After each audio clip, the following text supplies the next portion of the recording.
സുനിൽ സുന്ദർ. എൻ്റെ ചാനലിലേക്ക് നിങ്ങൾക്ക് എല്ലാവർക്കും സ്വാഗതം. ഇന്ന് ഞാൻ പറയുന്നത് ഒരു പ്രേതാനുഭവ കഥ തന്നെയാണ്. അപ്പോൾ എൻ്റെ ചാനലിൽ ഏറ്റവും കൂടുതൽ ആൾക്കാർ കാണുന്നത് ഈ പ്രേതാനുഭവങ്ങളാണ്. പ്രേതാനുഭവങ്ങൾ എല്ലാവർക്കും ഇഷ്ടമാണ്. കാര്യം ഞാൻ മനസ്സിലാക്കുന്നത് കൂടുതൽ ആൾക്കാരും ഈ അനുഭവങ്ങൾ കേൾക്കുന്നത് അവർക്കൊന്ന് പേടിക്കാനാണ്. ഇപ്പോൾ ചിരിക്കുന്നതിനേക്കാളോ അല്ലെങ്കിൽ മറ്റു രീതിയിൽ സന്തോഷിക്കുന്നതിനേക്കാളോ ഏറെയൊക്കെ ആൾക്കാർ ആഗ്രഹിക്കുന്നത് ഒന്ന് പേടിച്ച് കിട്ടാനാണ്. അതൊരു വല്ലാത്തൊരവസ്ഥയാണ്, സത്യമാണ് ഞാൻ പറയുന്നത്. അപ്പം മിക്ക ആൾക്കാരും ഇത് അറിയാൻ ആഗ്രഹിച്ചിട്ട് വരുന്നവരാണ്, അതിനോടൊപ്പം പേടിക്കാൻ കൂടി ആഗ്രഹിച്ചിട്ടാണ്. പക്ഷേ ഇതിന് നമ്മൾ പേടിക്കരുത്. ഞാനിത് എൻ്റെ എല്ലാ എപ്പിസോഡിലും പറഞ്ഞ് നിങ്ങളെ പേടിക്കരുത്. കാര്യം പേടിക്കുമ്പോൾ ഇത് നമ്മുടെ ഉള്ളിലേക്ക് വരാനുള്ള സാധ്യത വളരെ വലുതാണ്. കാര്യം ഈ അനുഭവങ്ങൾ ഞാൻ പറയാതെ ഒഴിപ്പിക്കാൻ പോകുന്ന വ്യക്തിയാണ്. വർഷങ്ങളായിട്ട് ഞാൻ ഇതിൻ്റെ പിന്നിലുണ്ട്. ഞാൻ പോയി ചെയ്തിട്ടുള്ള 90% കേസുകളും പേടിച്ചിട്ട് വരുന്നതാണ്. പേടിച്ചാൽ ഇത് നമ്മുടെ ഉള്ളിലേക്ക് കയറി കഴിഞ്ഞാൽ നമുക്ക് അറിയാൻ പറ്റില്ല ഇത് എപ്പോൾ കയറിയെന്നോ എങ്ങനെയാണ് ഇത് പ്രവർത്തിക്കുന്നത് ഒന്നും അറിയാൻ പറ്റില്ല. ചിലതൊക്കെ ഈ വന്ന് അട്ടഹാസി ചെമ്പകളും മുടിയൊക്കെ അങ്ങോട്ട് വലിച്ചു പിരുത്തിട്ട് കാണിക്കുന്ന വെപ്രാളങ്ങളൊക്കെ കാണിക്കുമ്പോൾ നമുക്കറിയാം ഇത് പ്രേതം പിടിച്ചെന്ന് പറയും. പക്ഷെ ചിലത് വളരെ സൈലൻ്റ് ആയിരിക്കും, നമുക്ക് പോലും അറിയാൻ പറ്റാത്ത വിധത്തിൽ. അങ്ങനെയുള്ള ഒരു സംഭവ കഥ ഞാൻ പറയാം. അതിനു മുമ്പ് ഒരു കാര്യം കൂടി, നിങ്ങൾക്ക് ജ്യോതിഷപരമായോ വാസ്തുപരമോ എന്തെങ്കിലും കാര്യങ്ങൾ അറിയണം, അത് ഞാൻ പറഞ്ഞാൽ മതി എന്നുണ്ട്. ഇപ്പോൾ ഈ സ്ക്രീനിൽ എഴുതി കാണിക്കുന്ന എൻ്റെ ഓഫീസ് ഓൺലൈൻ ബുക്കിംഗ് നമ്പറാണ്. ഈ നമ്പറിലേക്കാണ് നിങ്ങൾ വിളിക്കേണ്ടത്. 1-2 ചെറിയ കാര്യങ്ങളുണ്ട്, അതനുസരിച്ച് നിങ്ങൾ ബുക്ക് ചെയ്യണം. അങ്ങനെ നിങ്ങൾ ബുക്ക് ചെയ്താൽ നിങ്ങൾ ചോദിക്കുന്ന ജ്യോതിഷപരമോ വാസ്തുപരമകത്തിൻ്റെ മറുപടി ഞാൻ നിങ്ങൾക്ക് തരാം. അത് കേട്ടിട്ട് നിങ്ങൾക്ക് എന്നെ തിരിച്ച് വിളിക്കുകയും ചെയ്യാം. അപ്പം നമുക്ക് ഇന്നത്തെ പ്രേത സംഭവ കഥയിലേക്ക് കടക്കാം. ഇതൊരു സാമ്പത്തികമുള്ള ഒരു വീട്ടിലെ ഒരു പെൺകുട്ടി. അച്ഛൻ, അമ്മ, അവരുടെ മറ്റ് ബന്ധുക്കൾ എല്ലാവരും ഉണ്ട്. പക്ഷെ ഒരു പ്രധാന ഒരു സംഭവം എന്ന് വെച്ചാൽ ഈ പെൺകുട്ടിക്ക് അമ്മയുടെ അച്ഛൻ്റെയൊക്കെ സഹോദരങ്ങളിൽ നിന്നൊക്കെ ഒരുപാട് കുട്ടികളുണ്ട്. അപ്പോൾ ഇവരൊരു കൂട്ടം കുട്ടികളാണ്, മക്കളാണ്, ഒരുപാട് പേരുണ്ട്. പക്ഷെ അതിൽ പെൺകുട്ടി എന്ന് പറഞ്ഞാൽ ഈ ഒരാൾ മാത്രമേ ഉള്ളൂ. എല്ലാവർക്കും സാമ്പത്തികം ഉള്ളവരാണ്. ഈ പെൺകുട്ടിക്ക് ഞാൻ ഈ കേസുമായി ബന്ധപ്പെട്ട് ചെല്ലുമ്പോൾ 30 വയസ്സ് കഴിഞ്ഞു. ഇതുവരെ കല്യാണം കഴിഞ്ഞിട്ടില്ല. കല്യാണം കഴിക്കാത്ത കാര്യം അവൾക്ക് താല്പര്യമില്ല, കല്യാണത്തിനോട് താല്പര്യമില്ല. പല കഴിവുകളും പറഞ്ഞ് അവളിങ്ങനെ അതിൽ നിന്ന് പിന്മാറുകയാണ്. അപ്പോൾ എല്ലാവർക്കും ഇവള് വാത്സല്യപുത്രി ആയതുകൊണ്ട് വിഷമിപ്പിക്കാനും, അതായത് അധികം നിർബന്ധിക്കാൻ ആർക്കും വയ്യ. എല്ലാവരും ഒരു കണക്കിനൊക്കെ, അതായത് മറ്റു പലരോടും പറഞ്ഞ് നീ ഒന്ന് സംസാരിക്കുക എന്നൊക്കെ പറഞ്ഞിട്ട് ഇവളെ നിർബന്ധിക്കുകയാണ്. പക്ഷേ ഇവൾ ഒരു വിധത്തിലും വിവാഹത്തിനോട് അടുക്കുന്നില്ല. അതായത് വിവാഹം വേണ്ട എന്നുള്ളതാണ്. പല കാരണങ്ങൾ, ജോലി വരട്ടെ, അത് വരട്ടെ, ഇത് വരട്ടെ എന്ന് പറയുന്നു. അവസാനം ജോലി കിട്ടി, എന്നിട്ടും വിവാഹത്തിലേക്ക് കടക്കുന്നില്ല. അങ്ങനെ വീട്ടുകാർക്കൊക്കെ വലിയ വിഷമം. കാര്യം എന്ന് വെച്ചാൽ ഒരു സഹോദരിയാണ്. ഒരുപാട് സഹോദരന്മാരുണ്ട്, സഹോദര സ്ഥാനത്ത് നിൽക്കുന്ന ഒരുപാട് പേരുണ്ട്. ഭയങ്കര ഐക്യമുള്ളൊരു കുടുംബമാണ്. ആ കുടുംബം ഞാൻ ചെന്ന് കണ്ടപ്പോൾ ശരിക്കും പറഞ്ഞാൽ ഞാനും അത്ഭുതപ്പെട്ടു പോയി. അത്ഭുതത്തിനേക്കാൾ ഏറെ അങ്ങനെ ഒരു കുടുംബത്തിൽ അംഗമാകാൻ ആഗ്രഹിച്ചിട്ടുണ്ട്. അത്ര സഹകരണമാണ് അവരെല്ലാവരും. ഇതിൽ ആരാണ് വലുത് ചെറുതെന്നൊന്നും നമുക്ക് അറിയാൻ പറ്റില്ല. അങ്ങനെയുള്ള ഒരു സഹകരണ ഒരു കുടുംബമാണ്. ആ കുടുംബത്തിലെ ഒരു പെൺകുട്ടിയാണ് ഈ തലമുറയിലുള്ളത്. അപ്പോൾ ഇവളെ കല്യാണം കഴിപ്പിച്ചു, ഇവളെ കല്യാണം കാണാനും ഇവളെ കല്യാണത്തിന് കൂടാനും ഒക്കെ ആയിട്ടുള്ള സഹോദരന്മാരുടെ ഒരു ആഗ്രഹമൊക്കെയാണ് കാണുന്നത്. അപ്പം ഇത് സംഭവിച്ചത് ഇങ്ങനെ ഇവൾ ഒരു വിധത്തിലും കല്യാണത്തിന് സഹകരിക്കാതിരുന്നപ്പോൾ, അല്ലെങ്കിൽ സമ്മതിക്കാതിരിക്കുമ്പോൾ ആരെങ്കിലുമൊക്കെ നിർബന്ധിച്ച് സ്നേഹരൂപേണ ഇവളെ വഴക്ക് പറയും. അതും എത്രയോ ഒരു 4-5 വർഷത്തിന് പുറത്തായി ഈ സംഭവം. ഈ കല്യാണം കഴിപ്പിക്കാൻ അവർ 23-24 വയസ്സായപ്പം തുടങ്ങിയതാണ് കല്യാണത്തിന് വേണ്ടി നിർബന്ധിച്ചു തുടങ്ങിയത്. ജോലി കിട്ടട്ടെ, ജോലിക്ക് ശേഷം അവസാനം ഈ പെൺകുട്ടി പറഞ്ഞ എല്ലാ കാര്യങ്ങളും നേടിയതിന് ശേഷവും കല്യാണം കഴിക്കാതെ വന്നപ്പോൾ മുതിർന്ന ആൾക്കാർ ശാസന രൂപത്തിൽ ഇവളോട് സംസാരിച്ചു തുടങ്ങി. അങ്ങനെ സംസാരിച്ചു തുടങ്ങിയപ്പോൾ ഇവൾ പെട്ടെന്ന് വയലൻ്റ് ആകും, ദേഷ്യം വരും. ദേഷ്യം വന്നിട്ട് ഇവളുടെ നോട്ടവും ഭാവവും ആക്രമിക്കാനുള്ള ഒരു ടെൻഡൻസിയൊക്കെ കാണുമ്പോൾ മറ്റുള്ളവർക്കൊരു സംശയം, ഇതെന്ത് ഇങ്ങനെ പറയുന്നു. കല്യാണക്കാര്യം പറയുമ്പോൾ ആദ്യമൊന്നും കുഴപ്പമില്ലായിരുന്നു.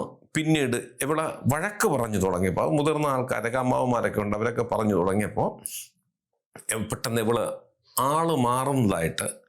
എന്നാൽ മറ്റുള്ള കുഴപ്പങ്ങളൊന്നുമില്ല. ഈ കല്യാണത്തിന് നിർബന്ധിക്കുമ്പോൾ ഇവളുടെ സ്വഭാവം മാറുന്നു. ഇവളുടെ രൂപത്തിനൊക്കെ എന്തോ ഒരു മാറ്റം വരുന്നതായിട്ട് പലർക്കും തോന്നി. അവർക്കൊരു കുടുംബ ക്ഷേത്രമുണ്ട്, വലിയ ക്ഷേത്രമാണ്. അവിടെ പോയി അവിടുത്തെ പോറ്റിയായിട്ട് സംസാരിച്ചപ്പം പോറ്റി നോക്കിയിട്ട് പറഞ്ഞു, ഇത് എന്തോ പോറ്റി പറഞ്ഞത് ആരോ എന്തോ ഇവളെ വശീകരിക്കാൻ വേണ്ടി കൂടപത്രം പോലെ എന്തോ ചെയ്ത് ഉള്ളിൽ കൊടുത്തിട്ടുണ്ട്. അതായത് വിവാഹം കഴിക്കാതിരിക്കാൻ വേണ്ടി, വിവാഹത്തിനോട് ഇവൾക്ക് താല്പര്യമില്ല. താല്പര്യം ഉണ്ടാകാതിരിക്കാൻ വേണ്ടി ചെയ്തതാണ്. അപ്പോൾ അതിൻ്റെ കാരണവും പുള്ളി പറഞ്ഞു കൊടുത്തത്, ഇവൾ ആഗ്രഹിച്ച ആരോ ആണ്.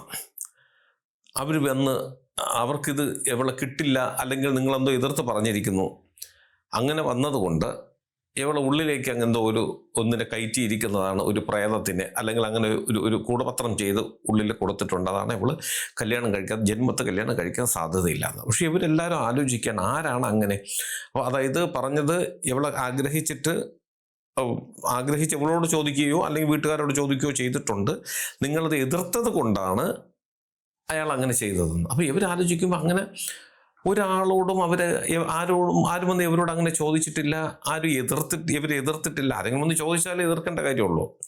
ഒന്നും സംഭവിച്ചിട്ടില്ല. അപ്പോൾ അവർക്ക് വീണ്ടും അതിനകത്തൊരു സംശയം തോന്നി. പോറ്റി പറഞ്ഞത് ഈ കാരണം ശരിയാണ്, പക്ഷെ ഒരു പെൺകുട്ടിയിലൊരു വല്ലാത്തൊരു സ്വഭാവ മാറ്റം അവർക്ക് എല്ലാവർക്കും ഫീൽ ചെയ്തു. പക്ഷേ ഈ പറഞ്ഞത് ശരിയാണോ, ഈ കാരണം ഇതാണോ എന്നൊരു സംശയം അവർക്ക്.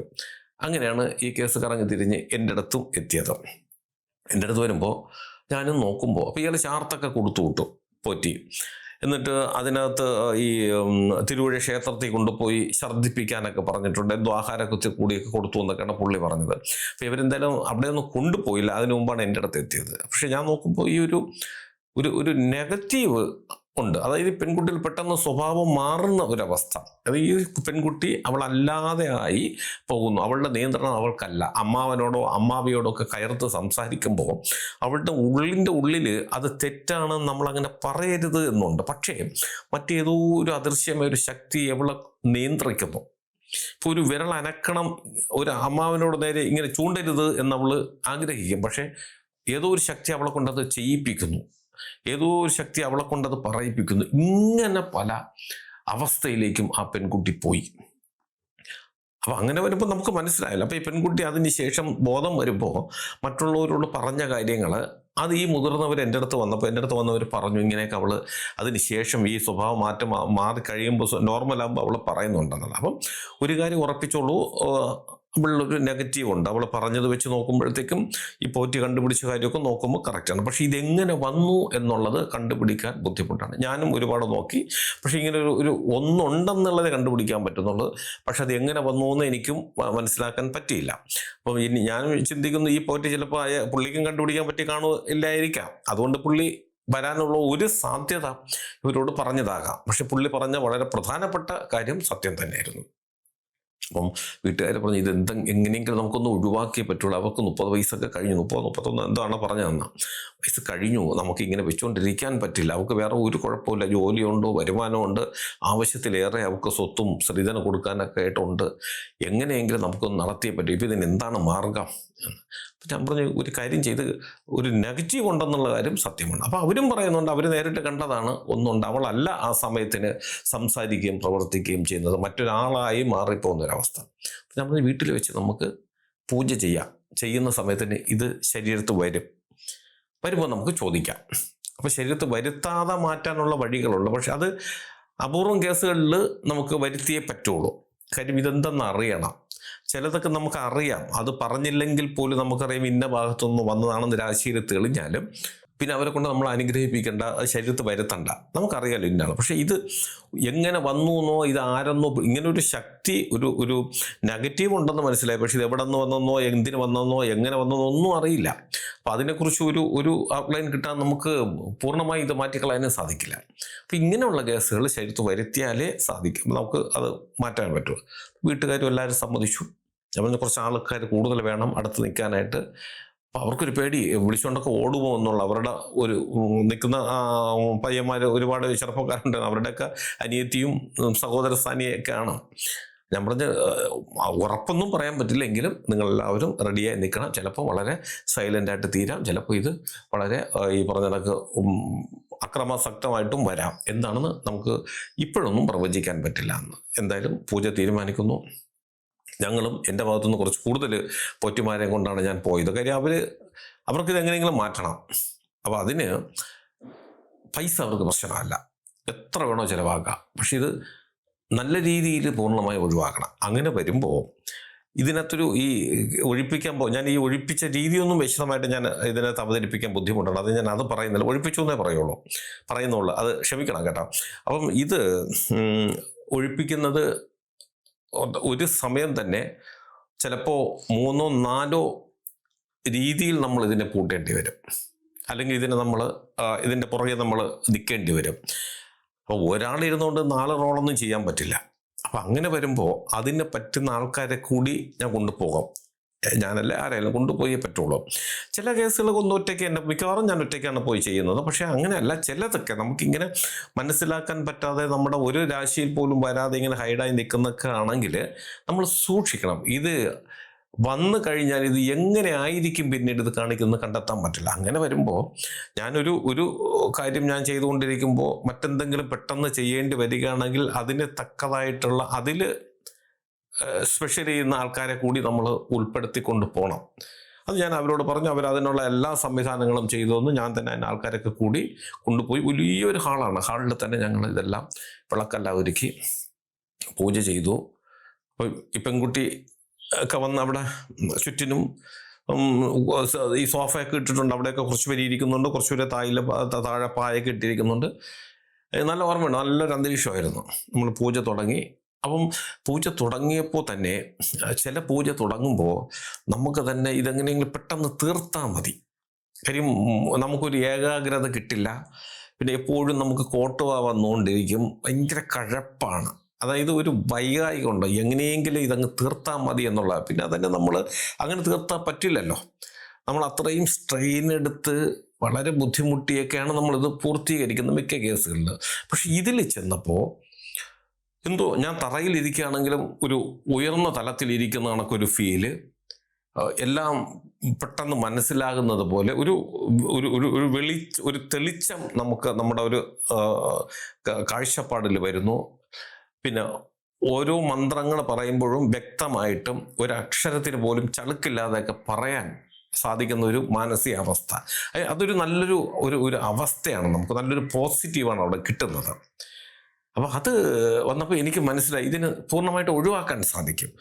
അങ്ങനെ വളരെ ഇൻട്രസ്റ്റ് ആയിട്ട് തന്നെ അത് പൂജ ചെയ്തുകൊണ്ടിരുന്നു. കുറച്ച് കഴിഞ്ഞപ്പോഴത്തേക്ക് ഈ പെൺകുട്ടി തറയിലാണ് പായിട്ട് 2 പേരോടൊപ്പം ഇരുന്ന് അവിടെ ഇരുന്ന പെൺകുട്ടി പതുക്കെ അവിടെ ഇരിക്കുന്നു. നിലവിളി ബഹളങ്ങളോ അട്ടഹാസമൊന്നുമില്ല. അവിടെ ഇരുന്നുകൊണ്ട് പതുക്കെ ഇങ്ങനെ തല ഇങ്ങനെ കറക്കി തുടങ്ങി. അപ്പോൾ സാധാരണ നമ്മൾ ഇരിക്കുമ്പോൾ അങ്ങനെ തല കറക്കുന്നുണ്ട്. അപ്പോൾ ഈ തലകറക്കം വരുമ്പോൾ നമുക്കറിയാം ഇത് ആ ശരീരത്ത് വന്നു കഴിയും. അപ്പോൾ ഇതിങ്ങനെ പതുക്കെ തല കറക്കുന്നു. എന്നിട്ട് നിവർന്ന് നോക്കി എന്നെ നോക്കി ചിരിക്കുന്നുണ്ട്. വീണ്ടും തല കറക്കുന്നുണ്ട്.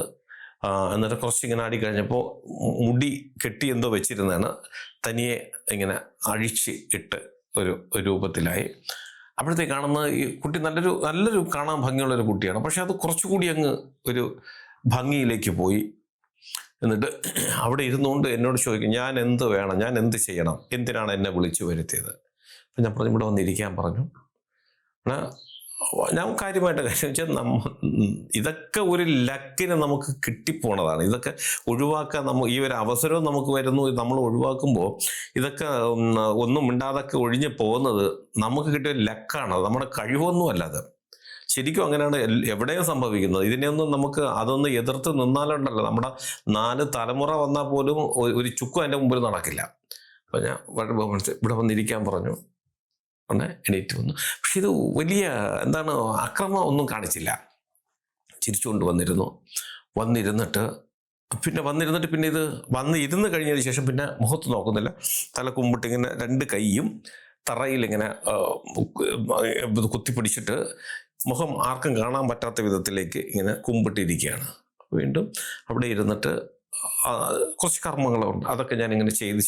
അപ്പം അതിൻ്റെ ഒരു യഥാർത്ഥം നമുക്ക് മനസ്സിലാകണമെന്നുണ്ടെങ്കിൽ ഇതിനെ പൂർണ്ണമായിട്ടും നമ്മളിലേക്ക് എടുക്കണം. അപ്പം അതിന് വേണ്ടിയിട്ടുള്ള കാര്യങ്ങൾ ചെയ്ത് വന്നു. കുറച്ച് കഴിഞ്ഞപ്പോൾ അത് തല ഉയർത്തിയപ്പോൾ ഈ വന്നിരുന്നപ്പോൾ കണ്ട ഒരു സൗന്ദര്യവും ആ മുഖത്തില്ല. ശരീരത്തിൻ്റെ നിറം പോലും മാറിപ്പോയി. ഒരു വല്ലാത്ത വികൃതമായ രൂപം. കണ്ണൊക്കെ എന്ന് വെച്ചാൽ ഇങ്ങനെ എനിക്കൊന്ന് ഓർമ്മയുണ്ട്, നല്ല കണ്ണായിരുന്നു. അതങ്ങ് താഴേക്ക് ഈ മൂക്കിൻ്റെ അടുത്ത് ഇങ്ങോട്ട് വരുമ്പോൾ ഇതെല്ലാം അങ്ങ് താഴേക്ക് വന്ന് മൂക്കല്ല ഈ രണ്ട് മൂക്കിൻ്റെ ഈ രണ്ട് ദ്വാരങ്ങളും തുറന്ന് ഈ ചുണ്ടൊക്കെ ഒരു വല്ലാത്തൊരവസ്ഥയിലേക്ക് ഇതിലെ കൂടെ ഇങ്ങനെ എന്തെങ്കിലും ഒലിക്കുന്ന ഒരു വല്ലാത്തൊരു രൂപം.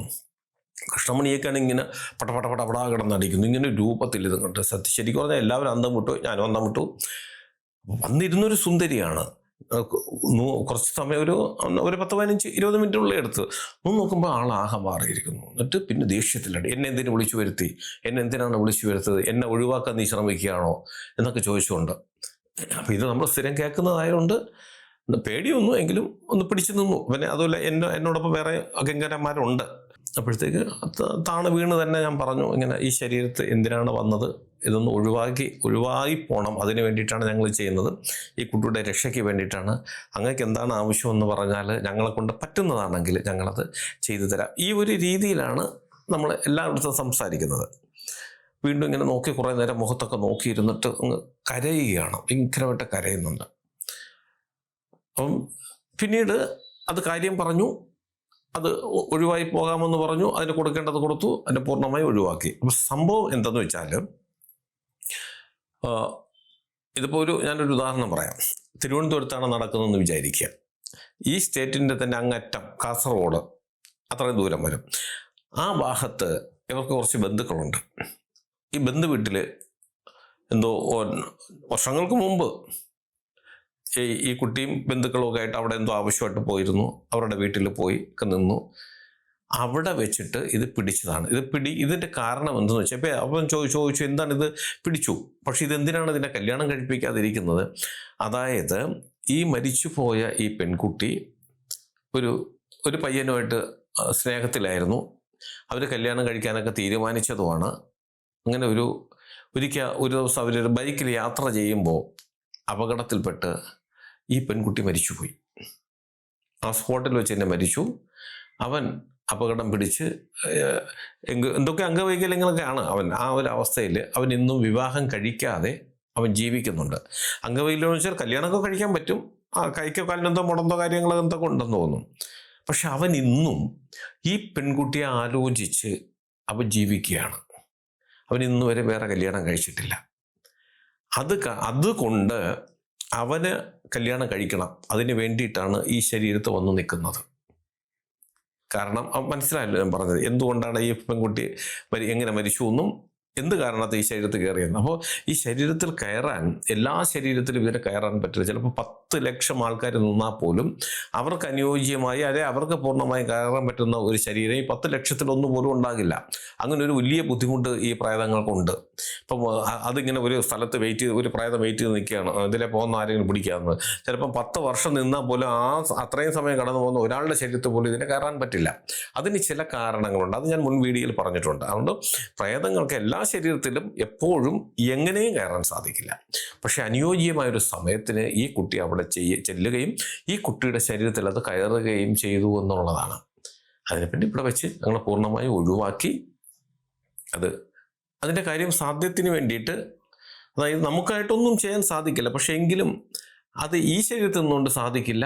എങ്ങനെയാണെന്ന് വെച്ചാൽ അതിൻ്റെ ആഗ്രഹപ്രകാരം ചെയ്യുമ്പോൾ അതിനെ പൂർണ്ണ സ്വതന്ത്രയാക്കി പിന്നെ കുറച്ച് കർമ്മങ്ങളൊക്കെ ഉണ്ട്. അതൊക്കെ ചെയ്ത് കഴിഞ്ഞാൽ പിന്നെ ഒരിക്കലും അതിങ്ങനൊരു ചിന്തയോടുകൂടി വരില്ല. ഇത് മോക്ഷപ്രാപ്തി കർമ്മങ്ങൾ തന്നെയാണ്. അത് ഇത്രയും നാളായതുകൊണ്ട് നമുക്കത് ചെയ്ത് കൊടുക്കാൻ സാധിക്കും. അങ്ങനെ ചെയ്ത് പൂർണ്ണമായും അതിനെ ഒഴിവാക്കി അത് തീരുകയും ചെയ്തു. അപ്പോൾ പ്രേതങ്ങളെന്ന് വെച്ചാൽ നമ്മൾ വിചാരിക്കുന്ന കണക്കല്ല. അത് ഇങ്ങനെയൊക്കെയുള്ള ചില പ്രശ്നങ്ങൾ കൂടി നമ്മളിൽ ഉണ്ടാക്കുമെന്നുള്ളതാണ്. അപ്പം പ്രേതകഥകൾ അധികമായി അറിയണമെന്നുണ്ടെങ്കിൽ എൻ്റെ ചാനലിൽ തന്നെ ഒരുപാട് സംഭവങ്ങൾ ഞാൻ പറഞ്ഞിട്ടുണ്ട്. ഞാൻ ഈ പറഞ്ഞ കാര്യം നിങ്ങൾക്ക് എല്ലാവർക്കും ഉപകാരപ്രദമാകട്ടെ. നിങ്ങൾക്ക് ജ്യോതിഷപരമായോ വാസ്തുപരമായോ എന്തെങ്കിലും കാര്യങ്ങൾ അറിയണത് ഞാൻ പറഞ്ഞാൽ മതി എന്നുണ്ടെങ്കിൽ ഇപ്പോൾ ഈ സ്ക്രീനിൽ എഴുതി കാണിക്കുന്ന എൻ്റെ ഓഫീസിൽ ഓൺലൈൻ ബുക്കിംഗ് നമ്പറാണ്. ഈ നമ്പറിലേക്കാണ് നിങ്ങൾ വിളിക്കേണ്ടത്. 1-2 ചെറിയ കാര്യങ്ങളുണ്ടോ, അതനുസരിച്ചിട്ട് വേണം നിങ്ങൾ ബുക്ക് ചെയ്യാനായിട്ട്. അങ്ങനെ നിങ്ങൾ ബുക്ക് ചെയ്താൽ നിങ്ങൾ ചോദിക്കുന്ന ജ്യോതിഷപരമോ വാസ്തുപരമായ കാര്യത്തിൻ്റെ മറുപടി ഞാൻ നിങ്ങൾക്ക് ഒരാഴ്ചയ്ക്കുള്ളിൽ നിങ്ങളുടെ വാട്സപ്പിലേക്ക് വോയിസ് അയക്കാം. അത് കേട്ടിട്ട് നിങ്ങൾക്ക് എന്നെ തിരിച്ച് വിളിക്കുകയും ചെയ്യാം. അതുപോലെ നിങ്ങളുടെ വീടിനോ നിങ്ങളുടെ ഭൂമിക്കോ വാസ്തുദോഷമോ ഭൂമിദോഷമോ ഇതുപോലുള്ള എന്തെങ്കിലും പ്രേതബാധ ദോഷങ്ങൾ അങ്ങനെ എന്തെങ്കിലും ഉണ്ട്, അത് ഞാൻ അവിടെ വന്ന് കണ്ട് പരിശോധിച്ച് പരിഹരിക്കണമെന്നുണ്ടെങ്കിലും നിങ്ങൾ ഈ നമ്പറിൽ തന്നെയാണ് വിളിക്കേണ്ടത്. വിളിച്ചോളൂ. അതിന് ഏത് ജില്ലയിലാണെങ്കിലും മറ്റൊരു സ്റ്റേറ്റിലാണെങ്കിലും സമയക്രമം അനുസരിച്ച് ഞാൻ അവിടെ വന്ന് കണ്ട് അതിനെ പൂർണ്ണമായി ഞാനത് പരിഹരിച്ച് തരികയും ചെയ്യുക. കാരണം ഇങ്ങനെയുള്ള ദോഷങ്ങൾ നേരിട്ട് അവിടെ വന്ന് കണ്ടുപിടിച്ചാലാണ് അതിന് പൂർണ്ണമായിട്ട് നമുക്കത് പരിഹരിക്കാൻ പറ്റുന്നത്. അതുകൊണ്ട് ഞാൻ നേരിട്ട് വരാം. അതുപോലെ നിങ്ങൾക്ക് ജ്യോതിഷം ഇപ്പം എന്നോടൊപ്പം ഇരുന്ന് നേരിട്ട് നോക്കി കണ്ടുപിടിക്കണമെന്നുണ്ടെങ്കിലും അതിന് മാർഗമുണ്ട്. അത് നിങ്ങൾ തിരുവനന്തപുരത്ത് വന്നാലേ സാധിക്കുകയുള്ളൂ. തിരുവനന്തപുരത്താണ് നിങ്ങൾ വരേണ്ടത്. അങ്ങനെ വരികയാണെങ്കിലും വന്നോളൂ. പക്ഷേ ഈ നമ്പർ വിളിച്ച് ബുക്ക് ചെയ്തതിന് ശേഷം മാത്രം എത്താൻ ശ്രമിക്കുക. ഇതെൻ്റെ ഓഫീസിലെ ഓൺലൈൻ ബുക്കിംഗ് നമ്പറാണ്. ഇത് എല്ലാ ദിവസവും രാവിലെ 10 മണി മുതൽ വൈകുന്നേരം 5:30 മണി വരെ നിങ്ങൾക്ക് നമ്പർ വിളിച്ച് ബുക്ക് ചെയ്യാം. നിങ്ങൾ എൻ്റെ ചാനൽ സ്ഥിരമായിട്ടൊന്ന് കാണണം, സബ്സ്ക്രൈബ് ചെയ്യണം. എനിക്ക് വേണ്ടുന്ന എല്ലാവിധ പ്രോത്സാഹനങ്ങൾ തരികയും വേണം. നിങ്ങൾക്കും നിങ്ങളുടെ കുടുംബത്തിലെ ഓരോ അംഗത്തിനും എല്ലാവിധ ഐശ്വര്യങ്ങളും സന്തോഷവും സമാധാനവും ദീർഘായുസ്സും ഈശ്വരൻ തരട്ടെ ആത്മാർത്ഥമായി പ്രാർത്ഥിച്ചുകൊണ്ട് തൽക്കാലം നിർത്തുന്നു. അടുത്ത ഒരു വീഡിയോയുമായി കാണുന്നവരെ എല്ലാവർക്കും നന്ദി, നമസ്കാരം. ഇടയ്ക്ക് ഒരു കാര്യം പറഞ്ഞോട്ടെ. എൻ്റെ മൂത്ത മകള് ഒരു ബിസിനസ് തുടങ്ങിയിരിക്കുന്ന ഓൺലൈൻ ബിസിനസ്സാണ്. നിങ്ങൾ ആവശ്യപ്പെടുന്ന ഡിസൈനുള്ള തുണികൾ, സ്ത്രീകൾക്കും കുട്ടികൾക്കുമുള്ള തുണികൾ തയ്ച്ച് കൊറിയറിൽ അയച്ചു തരുന്ന ഒരു സംവിധാനമാണ്. കുറച്ച് വിപുലമായിട്ടാണ് ഞങ്ങൾ തുടങ്ങിയിട്ടുള്ളത്. ഈ കാണിക്കുന്ന സൈറ്റ്, ഈ സൈറ്റിൽ നിങ്ങൾ കയറി നോക്കുക. ഇതിനകത്ത് ഒരുപാട് മോഡലുകൾ കാണിച്ചിട്ടുണ്ട്. ഇഷ്ടപ്പെടുകയാണെങ്കിൽ, ഇഷ്ടപ്പെട്ടാൽ മാത്രം നിങ്ങൾ തീർച്ചയായിട്ടും ഓർഡർ തരണം. ഒരുപാട് പേര് ഞങ്ങൾക്ക് ഓർഡർ തരുന്നുണ്ട്. നിങ്ങളും ഇഷ്ടപ്പെട്ടാൽ തീർച്ചയായിട്ടും നിങ്ങൾ ഓർഡർ തന്ന് ഞങ്ങളെ സഹായിക്കണം. അത് കൊറിയറിൽ നിങ്ങളുടെ വീട്ടിലേക്ക് അയച്ചു തരും. വിശദമായിട്ടുള്ള വിവരങ്ങളൊക്കെ, അത് ഡിസൈനിനെ കുറിച്ചുള്ള സകല കാര്യങ്ങളും ഇതിനകത്തുണ്ട്. ഇഷ്ടപ്പെട്ടാൽ ഓർഡർ തന്ന് ഞങ്ങളെ സഹായിക്കുക.